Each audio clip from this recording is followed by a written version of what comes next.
Good morning. My name is Joffrey Miller. I am the instructor for Management 4335, Human Resource Management. And this morning we're going to be looking at Chapter 2 of the textbook HR 4 by Denise and Griffin. And it's entitled The Legal Environment.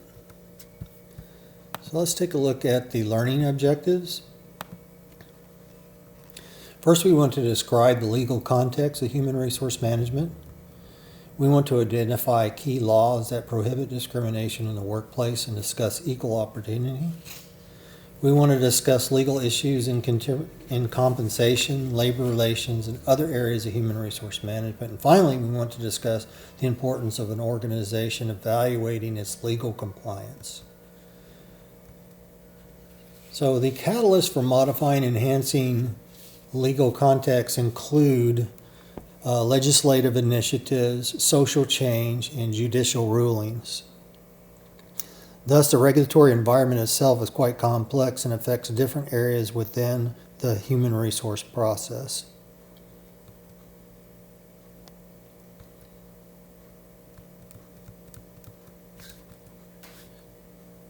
The legal and regulatory environment in human resource management is a three-step process. The first step is the actual creation of a new regulation. This regulation can come in the form of new laws or statutes passed by national, state, and local government bodies. However, most start at the federal level. An example of this would be a recent law that was passed by the city of San Antonio and Austin to provide for employers to over a certain size as far as number of employees to provide paid sick leave. The second step in the regulation process is enforcement of these regulations.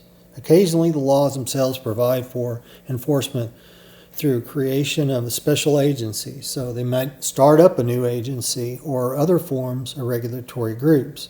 In other situations, enforcement might be just assigned to an existing agency. An example of this would be the Department of Labor or the Equal Opportunity Commission.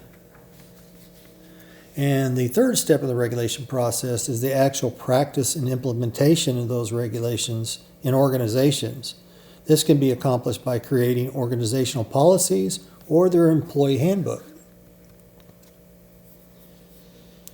So on this slide, regulation exists in almost every aspect of the employment relationship. So in figure 2-1 of the text, equal employment opportunity is intended to protect individuals from illegal discrimination in its most fundamental, far-reaching area of the legal regulation of human resource management.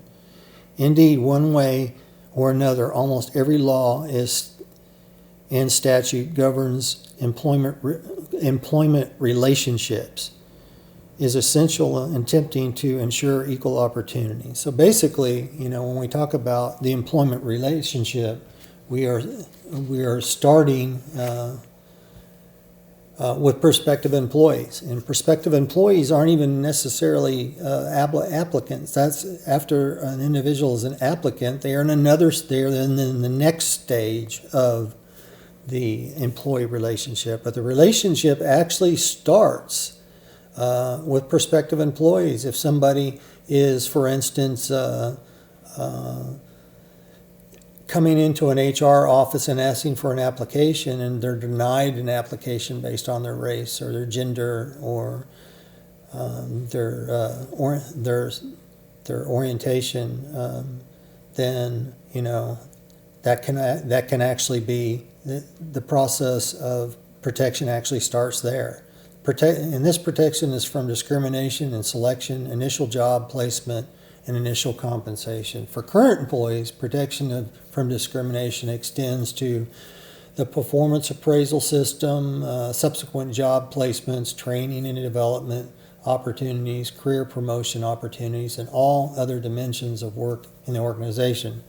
So when people think about discrimination, a lot of times they focus in on what is said or different things that go on in the organization that might be offensive, but it also includes, just a denial. Why was Why was I not selected for that training? Why did this individual get to go over me? Did they have more seniority? Did they have more experience? Did they get a higher performance appraisal? Why are they being sent for training and I'm not? It could in career promotion. Why did this person get promoted over me? Was there a specific reason? Did they have more experience? Did they perform at a higher level? Or was it for another reason that is illegal, and that's discrimination? So equal opportunity employment, the basic goal of employment opportunity regulations is to protect people from unfair and inappropriate discrimination in the workplace. It is also instructive to note that discrimination per se is not illegal, as long as the basis for the discrimination is purely job related. However, such action is legal and appropriate when based on performance, seniority, and applied objectively and consistently. So if there is a seniority system and it's set up by a labor contract, by all means, that is a form of discrimination in itself, because it sets the person that has the highest seniority ahead of another person that has a lower seniority. So it doesn't even take into consideration the race or their color of the individual or their religious beliefs or their sex. But the Title VII, the Civil Rights Act of 1964, that's what a majority of the equal opportunity laws centers around. And the protection extends to those areas, and then additional protections have come about throughout time that we will discuss. So what is illegal discrimination? It's a result of behaviors or actions by an organization, managers within an organization, that cause members of a protected class to be unfairly differentiated from others.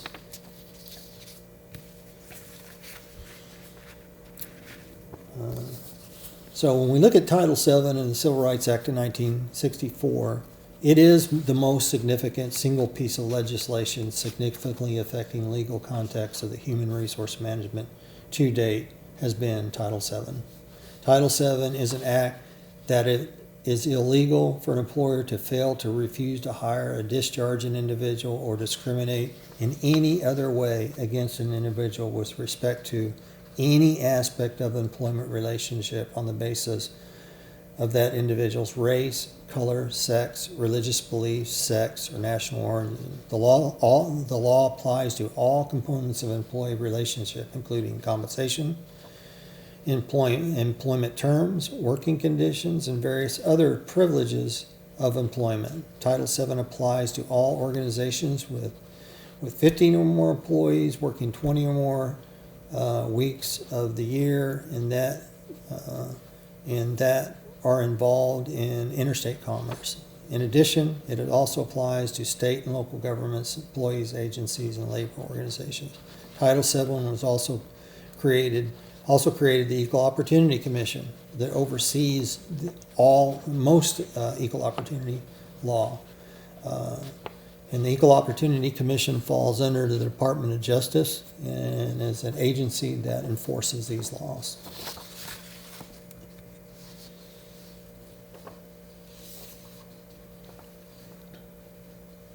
So on this slide, we're looking at the four basic forms of discrimination, which are disparate impact, disparate treatment, retaliation, and pattern or practice.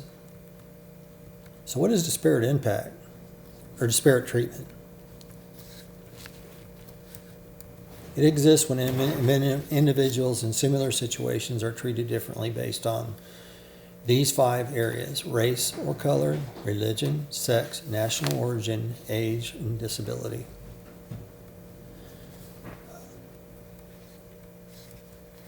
The legal requirement for differential selection, in other words, to deviate from that law, is a bona fide occupational qualification, also known as a BFOQ. And the title states that a condition like race, sex, or other personal characteristic legitimately affects a person's ability to perform the job, and that's what a bona fide occupational qualification is. Firms are required to demonstrate that hiring based on a characteristic is a business necessity. So when we look at bona fide occupational qualifications for performing a particular job, this means that some personal characteristics such as age legitimately affects the person's ability to perform the job. To claim BFOQ exception, the organization must be able to demonstrate that hiring on the basis of the characteristic in question, i.e. age, is a business necessity. That is, the organization must be able to prove that the practice is important for safe and efficient operation of business. So some examples of that would be churches, for instance. Religious BFOQ, a Lutheran church would not be expected to hire a Baptist preacher to head its church. And, a Baptist church would not be expected to hire a Lutheran minister to run their church. Restaurants that have a need of preserving the authenticity and ethnicity of the food that is being served certainly can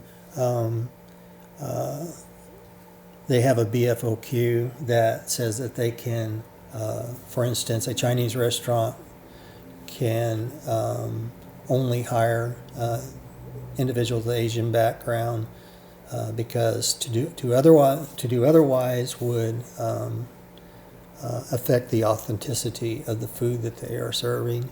Another example is modeling. If you are a company that is modeling female clothing, you're not expected to hire a male. If you have children's clothing, you're not expected to hire an adult to model that clothing. Same goes with cases of acting.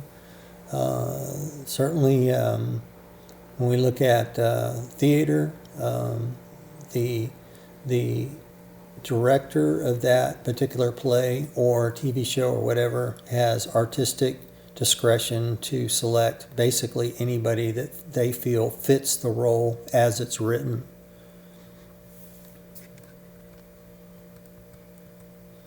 So what is disparate impact? Disparate impact is discrimination occurs when apparently neutral employment practice disproportionately excludes a protected group from employment opportunities. This argument is the most common for charges of discrimination brought under the Civil Rights Act. One of the first instances in which disparate impact was defined involved a landmark case of Griggs versus Duke Power. Basically, the following passage is from Title VII. Duke Power initiated a new selection system that required new employees to have either a high school diploma, education, or a minimum cutoff score of 2 specific personality tests. Griggs, a black male, filed a lawsuit against Duke Power after he was denied employment based on these criteria, after the attorneys demonstrated that those criteria disproportionately affected blacks and that the company had no documentation to support the validity of the criteria. The courts ruled that the firm had to change the selection criteria on the basis of disparate impact. If a plaintiff can establish prima facie, and that means as it appears, of discrimination, a company is considered to be at fault unless it can demonstrate another legal basis for the decision. In other words, the burden of proof shifts to the employer. Several avenues can be used to establish prima facie. And we're going to look at those. First is the 4/5 rule. Specifically, the courts have ruled that a disparate impact exists if selection criteria such as a test or score results in the selection rate for a protected class that is less than 4/5, 80%, than that for the majority group.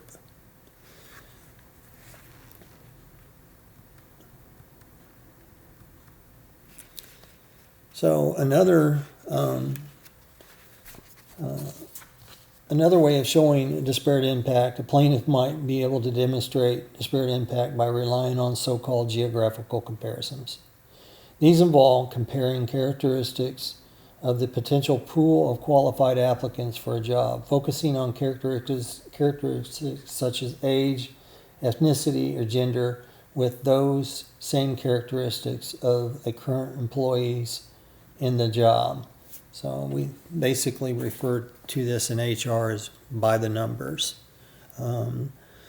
Basically, if we were to look at the demographics of San Antonio and we determined that 9% of the 9% of San Antonio was African American, people of African American descent in the workplace, we would be able, if we fell below that 9%, it might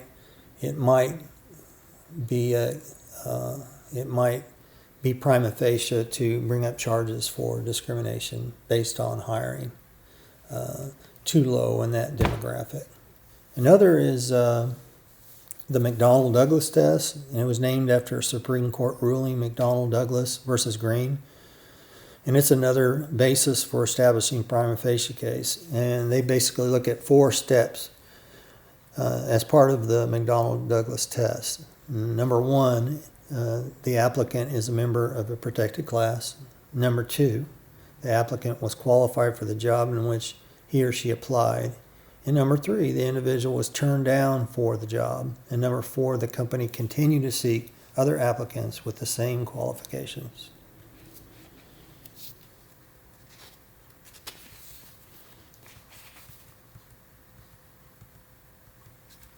So let's look at other forms of discrimination. This one in particular, pattern and practices discrimination, similar to disparate treatment, but occurs on a class-wide or systemic basis. The example that comes to mind is a case where a farm or growing company that grew vegetables or whatever, they established a policy that they were not going to hire any American workers, that they would only hire migrant Mexican workers that had basically legally came over to harvest the fields, and they only wanted to use them. They did not want to use any American workers at all. Well, it just so happens that a majority of the American workers that were also doing that sort of work were African Americans. So that was a pattern and practice of discrimination. A lawsuit was filed and they won on that. So what do we mean by protected class?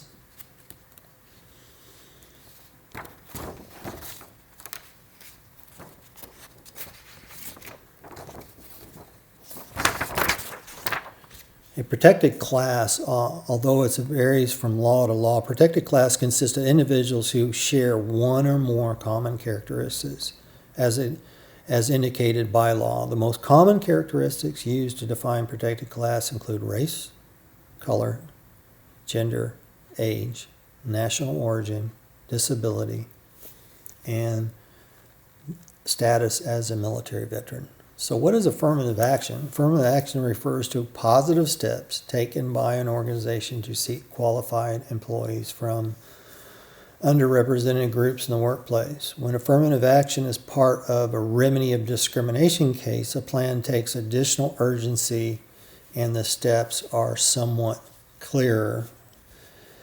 So a company can set up an affirmative action plan on their own. They don't have to be forced to do it.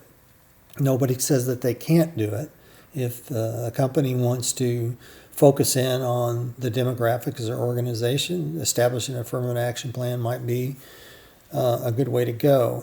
If they are found to have violated the law and charges have been brought against a company, they may be forced to do an affirmative action plan. And we're also going to find out that, also going to look into the fact that federal employees under certain law, there are also laws that if you are taking a government contract over a certain amount, you have to set up a affirmative action plan, just like they have in the federal government that also has mandatory affirmative action plans. So what do we mean by affirmative action or reverse discrimination? Elements of affirmative action program are determined by utilization analysis. The elements making up affirmative action program are utilization analysis. And the utilization analysis is a comparison of the race, sex, and ethnic composition of the employer's workforce compared to the available labor supply. If the percentage in employer's workforce is considerably less than the percentage of external labor supply, then the minority group is considered underutilized. So if we have 8% African Americans in San Antonio and a company has only 2% of their entire employee staff, that might be a case of prima facie that they could, as it appears to be discriminatory, they could bring charges against them for that. The second part of the affirmative action plan is the development of goals, timetables for achieving balance in the workforce concerning those characteristics, especially in the underutilization, if underutilization exists. So if they're being forced to have an affirmative action plan, the goal is not to punish a company forever, but to get their hiring practices right. Look at other forms of hiring that they possibly haven't looked into, like historically colleges that historically have catered to a specific group. That's one. Or other organizations that might be able to assist in minority hiring, for instance, or organizations that could assist in hiring of disabled workers or veterans. So when we talk about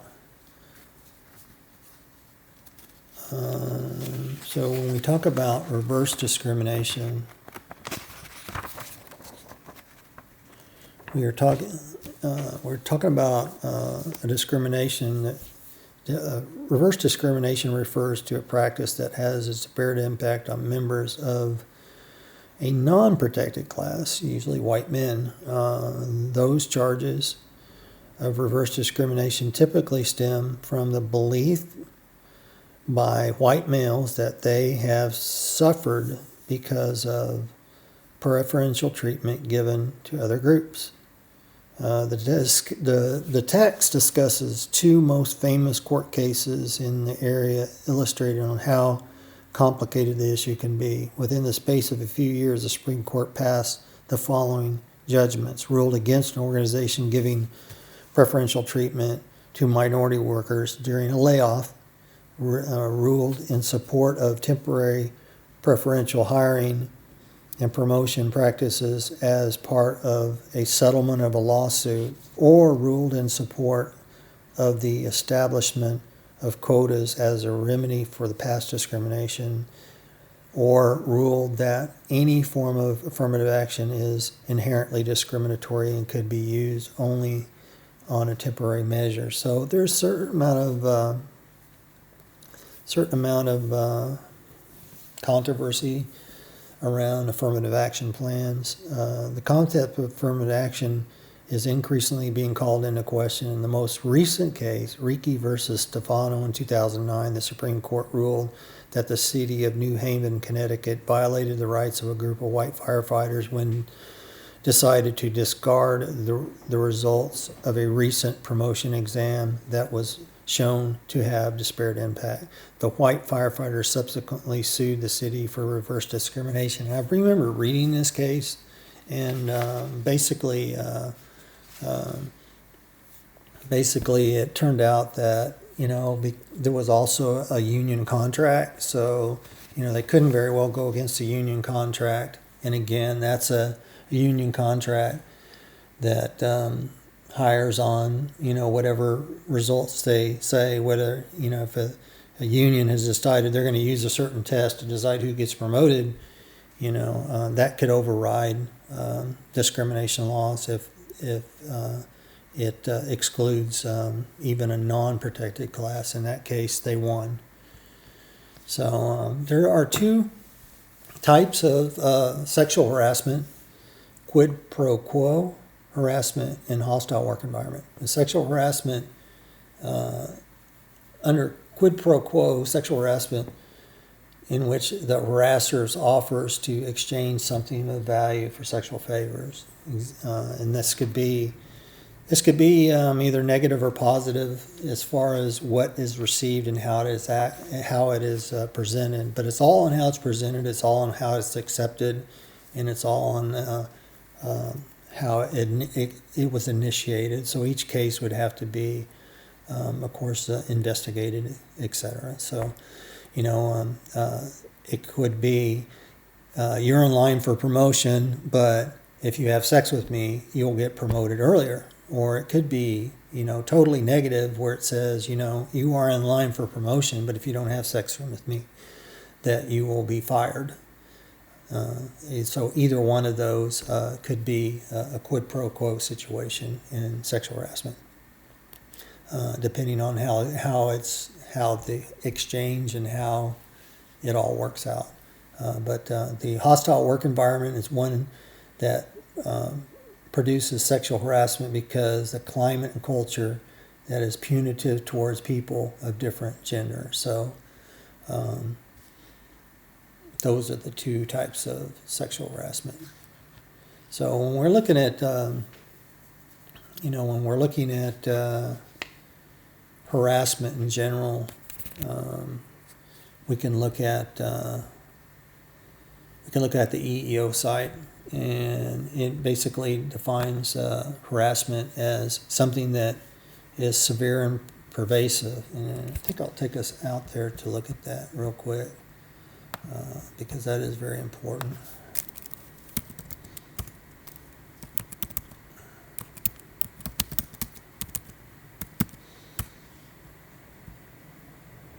Didn't spell harassment right. Anyway, EEOC. So basically, when you're looking at harassment, let me widen this out a little bit so everybody can see it. If you're looking at harassment under the EEOC, it goes much further than just sexual harassment, and that's why I wanted to bring this up. That harassment is a form of employment discrimination that violates Title VII of the Civil Rights Act,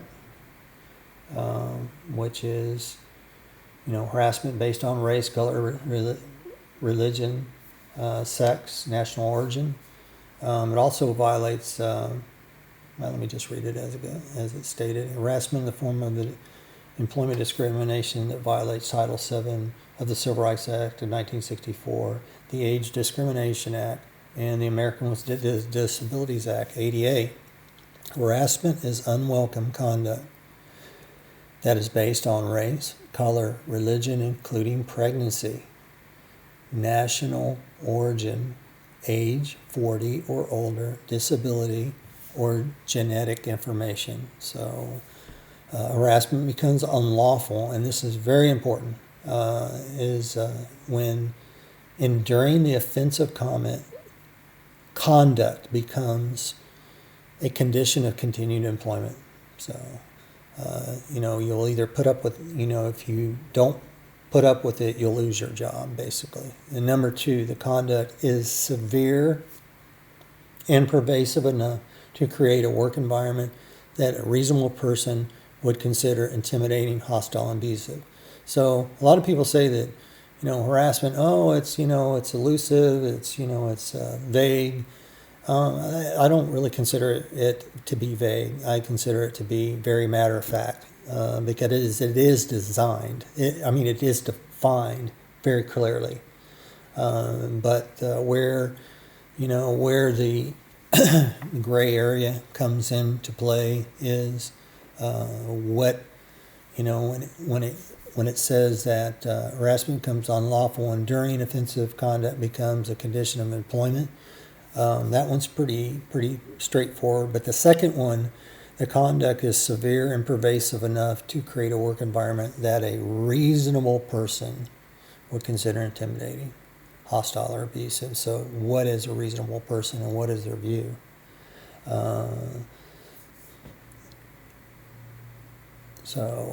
Anti-discrimination also prohibit harassment against individuals in retaliation. And we said that was another form of discrimination too. So testifying, discrimination charge, or participate in any way in an investigation, proceedings, or even if a HR professional was investigating a discrimination and they were retaliated against because of what they found, that would also be against the law. But the one thing that I really wanted to point out that's probably the most important is right here, is that petty slights, annoyances, and isolated incidents, unless extremely serious, will not rise to the level of illegality.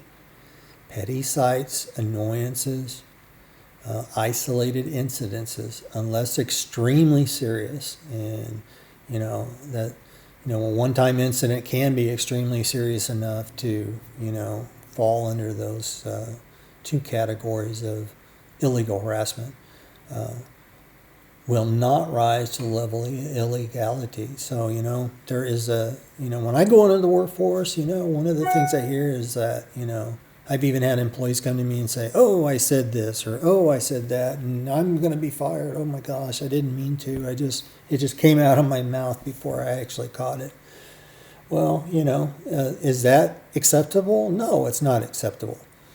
But does it rise to a level of illegal harassment?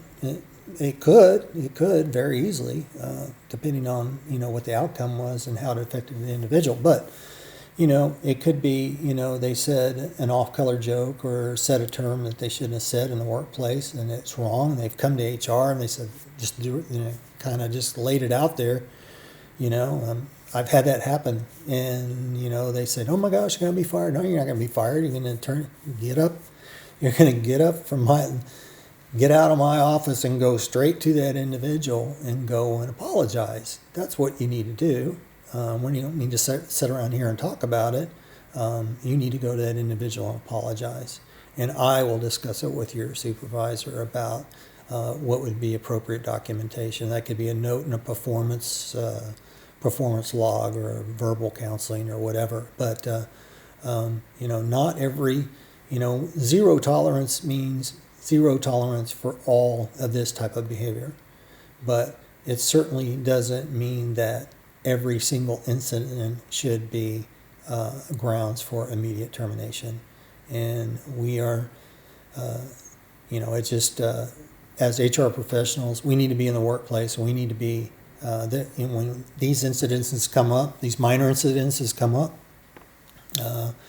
It's an indication that your workforce needs to be re-educated on what is proper behavior and what is not. And get out in the workplace and get that training and make sure you document it. And that way, everybody, hopefully you have a good harmonia, a good, safe environment for people that feel safe to work in and feel that they're going to be treated the way they should. So let's move on to the next slide. Slide 16. We're just going to briefly go down these. So basically we have, we're going to look at the second one first because the top one amended the first one. So the Equal Pay Act. The Equal Pay Act of 1963 requires an organization to provide the same pay for men and women doing equal work. The law does not allow for pay differences when there are legitimate job-related reasons for pay differences, such as difference in seniority and merit. So basically, this law came out before Title VII and was actually, came out before, and it was very specific. As females were entering the workforce at a higher rate, coming out of the 50s and into the 60s, and there was instances where, a few people had come into jobs doing the same work as a man. But basically, when that law came out, there was not a whole lot of women doing the same work as a man. And that's what the state of the workforce was at that particular time. So the impact of that bill has been minimal. And throughout time, if you go out to the EEOC and look at the cases that have been filed, we find that it's somewhat low. But the good thing is that the Equal Pay Act can be used in conjunction with Title VII. Say somebody was discriminated against and, they were put into a job with equal pay with a male, and they can combine and they can use those charges for both of those. Lilly Ledbetter attempted to, let's see, let me get that in front of me. Okay. So Lilly Ledbetter, the Equal Pay Act clearly outlaws differential pay for male and females employees doing essentially the same job. The Lilly Ledbetter Fair Pay Act 2009 corrected the time aspect and states that the clock for limitation begins for each paycheck, making it easier for employees to bring charges of discrimination. The new law also applies to the same timetable to cases involving age discrimination, discrimination based on disability, etc. So I am personally not in favor of the Lilly Ledbetter law. The statute of limitations, I think, is extreme. And I also I have the same opinion as the Society of Human Resource Management that spoke against it. I think the intention is right, but when we look at just how far it can be taken, and it just has, I think it's a little, the Society of Human Resource Management basically stated that it's overboard, it's too much. And I tend to agree on that. Age Discrimination Act, let's look at that one. The Age Discrimination Act, it was passed in 1967, but the Age Discrimination Act prohibits discrimination against employees that are 40 years or older. So the Pregnancy Discrimination Act, that one's pretty obvious, but I've been doing a little bit more research on the Pregnancy Discrimination Act than I did when I was in college or in studying for my certification, but it was passed to protect pregnant women from discrimination. The law requires that pregnant women be treated like any other employee in the workforce. Therefore, the Act specifies that women cannot be refused a job for promotion, fired, or otherwise discriminated against simply because she is pregnant or has had an abortion. She also cannot be forced to leave employment with an organization as long as she is physically able to work. I believe that the Pregnancy Discrimination Act should be amended. I believe that it should be amended and called the Parental Right to Work Act, something like that, and extend it not only to pregnancy but to individuals that have children. That there are certain jobs where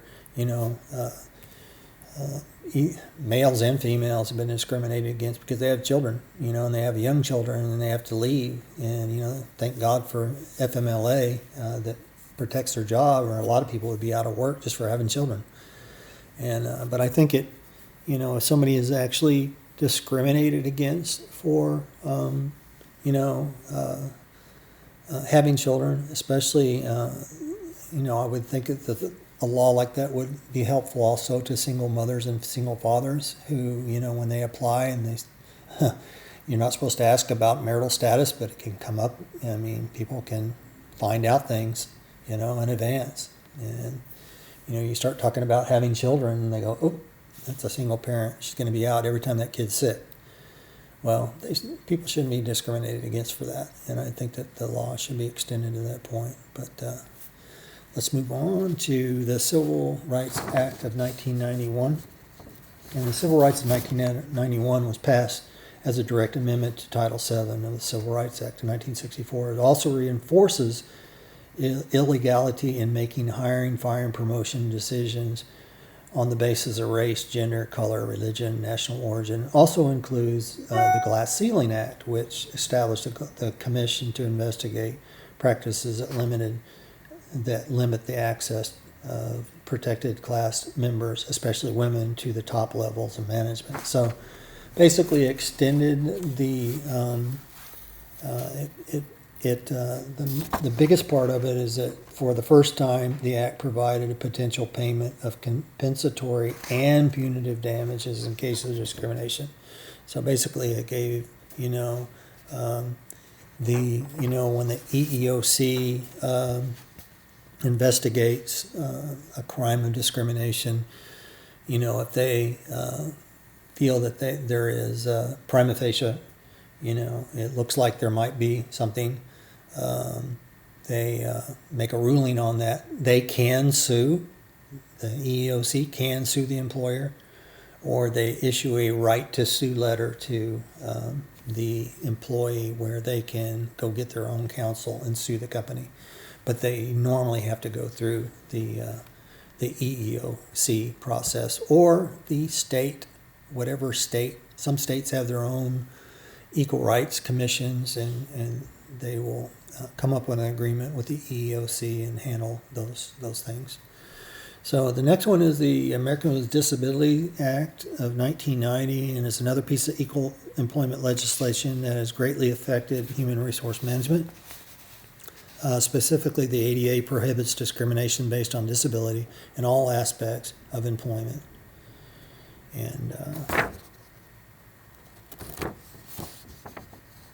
so the ADA defines disability as a mental or physical impairment that limits one or more major life activities to a record of having such an impairment, and 3, it is regarded as having and being regarded as having such an impairment. Clearly includes within the domain of the ADA are individuals with disabilities of blindness, deafness, paralysis, disability. The amendment to the ADA, which is now the ADAA, has even extended that law out even further, which we will probably take a look at later in the course. So the last thing that there's a couple more on there. Let me see what else we got here. Americans with Disabilities Act we've covered. FMLA. See if I got the information on that.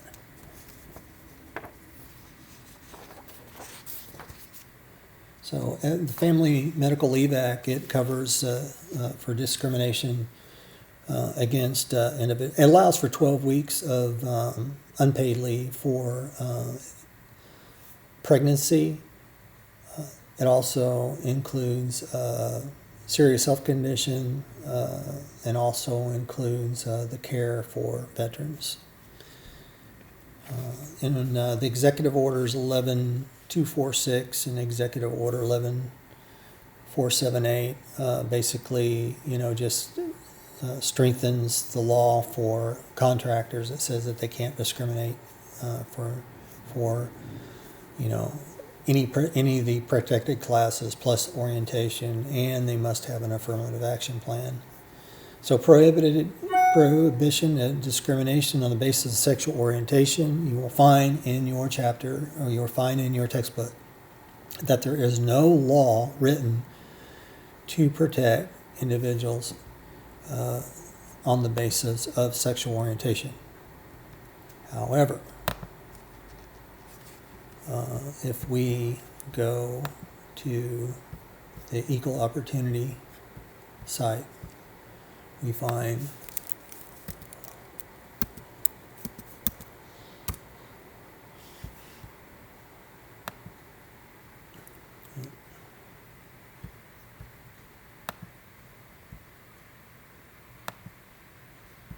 you will find that the EEOC has extended sex. Originally, when discrimination against sex, now orientation, was for when the law was originally passed, Title VII, it was for protection of women. But the EEOC interprets and enforces Title VII's prohibition of sex discrimination as forbidding any employment discrimination based on gender identity and sexual orientation. And they've got several court cases that they've won, awards that have been given, and they do protect people in the LGBT community. Now, this is being challenged in some federal districts at this point.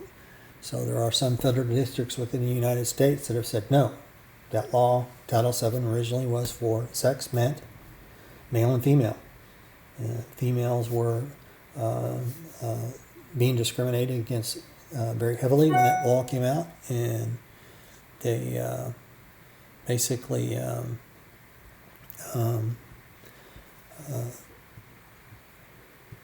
added that to Title VII. Because it went beyond, they had the Equal Pay Act in 1963, but that only dealt with pay in the workplace. It didn't deal with discrimination based on sex. But so some courts have gone back on this and said that the EEOC cannot do this, and it's eventually going to have to be settled. I want it to be settled so we have definitive guidance, because there's still some folks that that say, hey, this is the way the law is written, and they go against this. But unless we're in one of those districts that says you can't do that, so you got to follow this. And I think the subject of gender identity and sexual orientation, I think it needs to be settled for all time so we can move on. And because it's just gone back and forth, and right now that's exactly what's happening within the court system. So let's get at that. Okay, so as I have already stated,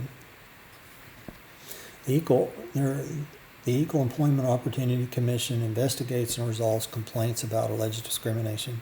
They gather information regarding employment patterns and trends in U.S. businesses. They issue information about new employment guidelines as they become relevant.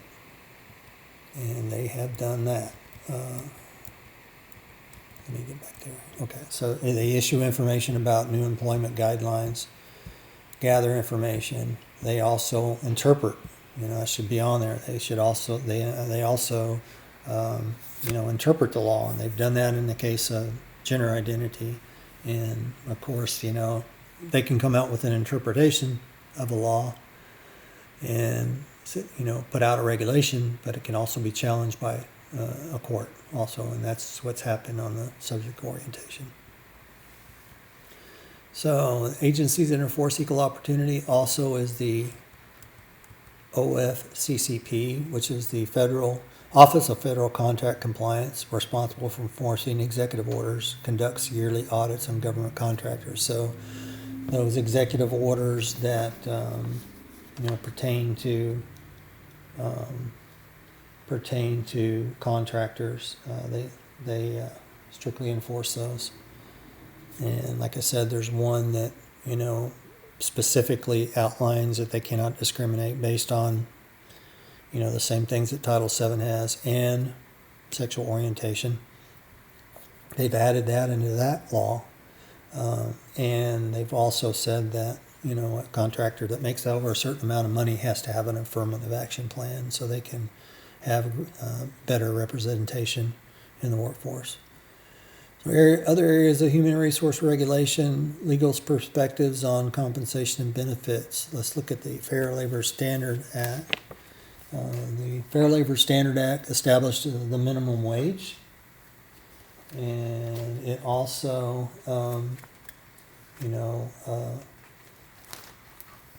came up with laws on how to distinguish between exempt jobs and non-exempt jobs. And exempt jobs are those that are basically salary, and non-exempt are basically hourly. And it also says that they have to have time and a half as well. I'm trying to get to that one. I can. So moving forward, the Employment Retirement Income Security Act basically establishes, sorry, I'm doing this by memory. Fair Labor Standard Act, the Employment Retirement Income Security Act basically sets up requirements for pensions and regulates the pensions of employees, which there's not a whole lot of pensions left in this world, but they also oversee for like 401ks and that sort of thing too. Legal perspectives for labor relations, the National Labor Relations Act basically established the right for unions to establish themselves and collectively bargain. When it was also known as the Wagner Act. It was found to have, over time, it gave unions had no power, and that was during the history. If you look back in history, the formation of the AFL, and then the AFL-CIO, and then, the other larger unions that have come into existence.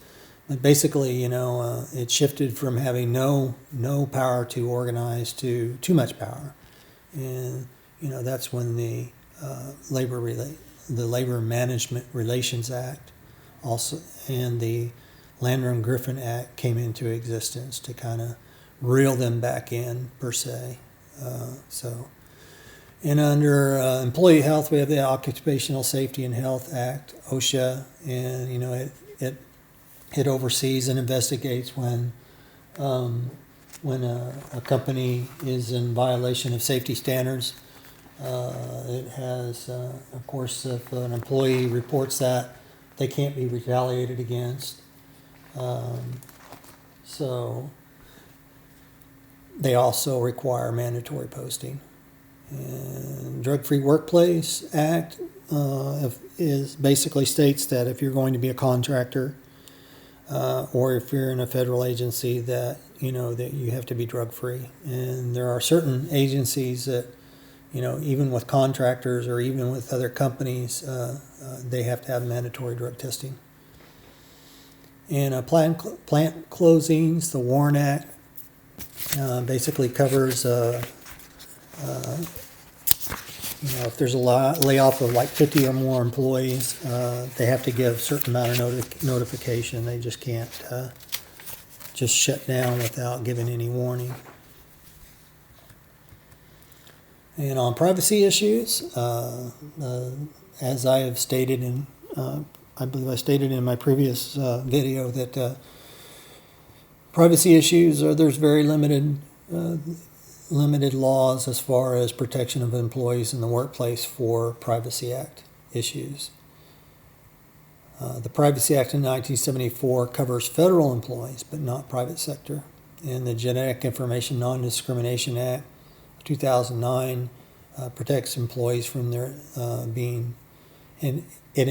it protects employees from being denied health insurance, and being denied employment based on genetic information. And this was a preemptive type of law that, they were looking further down the road of what could happen and what they were seeing with genetic science, so they came out with this law. Patriot Act, of course, as was passed after 9/11, and basically extends government's right to the information that they can collect on individuals. So evaluating legal compliance, ensure managers understand the laws that govern human resource management. That's a big one. Like I was talking about as far as, when employees make mistakes, they say the wrong thing in the workplace. It doesn't necessarily rise to the level of illegal discrimination, but they're saying things in the workplace that are inappropriate or discriminatory, and they need to be corrected. So, the best thing to do in these situations is, if any of that has became an issue within an organization, the one thing that needs to be done is training, and have each employee sign off on that training. But they need to know. They need to know what their rights are. They need to know how to report situations. They need to know what to do in certain instances, and they definitely need to know what their rights are, how to access their benefits, and all of that is an somewhat understanding of how laws work. Managers should rely on their own legal and human resources staff to answer questions, review procedures periodically. My feeling is on this is that, the leaner organizations get, sometimes HR departments are bare bone. You'll be lucky to find anybody working in the department. You might, as a manager or supervisor, especially, majoring in management, you might want to know a little bit more than you may have been required to know 10 years ago, because, there's a lot of things going on right now, and you need to be informed. And of course, but if you have that HR staff, definitely establish a relationship with your HR staff. So when they give you information, when you can go to them and talk about issues, and not without fear, and you established a good relationship where you can discuss problems that you've had in the past, et cetera, or, positive things that you're trying to do in the workplace also. And they can also talk to you about the procedures for, like, FMLA, if you have an employee that's going to be filing for FMLA or disability or whatever. You need to go to the experts when it gets down to those things. If you're ever going to fire somebody for any reason, you should probably run it by an HR professional at a minimum. And usually the HR professional will decide whether legal staff needs to be brought into the situation. But usually HR people are pretty good about knowing what to do in certain situations. When it becomes something really sticky or unique, they might want to consult legal counsel, which most larger corporations have them internally. So organizations find it useful to engage in external legal audits and human resources management procedures. There are contractors, there are people that have established businesses just to do this, to go around and do HR audits. They will review your employee handbook, and after they get through reviewing what it should contain, they will send it to a lawyer that they've contracted with to make sure that it's 100% legally compliant, and that there's no exposure whatsoever in that employee handbook, in the wording or in how you have it worded. So that's pretty much it. We've gone over all of these terms here. And just as a brief summary, the catalyst for modifying and enhancing legal context is a legislative initiative where, federal, state, city legislators create laws, social change. We see that now. a lot. Social change does bring about change in the workplace. And a lot of, when we were talking about orientation, for instance, even though the law is not, even before the law, even before the EEOC expanded their definition of who they would protect against discrimination, most companies have already had sexual orientation. They've already added some other things too, without there even being a law in place. In judicial rulings, once a law becomes in place and it gets challenged, it goes up through appellate courts and such, and we have a situation like we have right now with that one district I talked about on the orientation issue. Forms of legal discrimination, we talked about disparate impact, which is disproportionately applies to a group of people. You have a system or procedure in place that discriminates against a group of protected class. Disparate treatment, which is just deliberate discrimination. Pattern and practice, which is more systemic and wider in scope.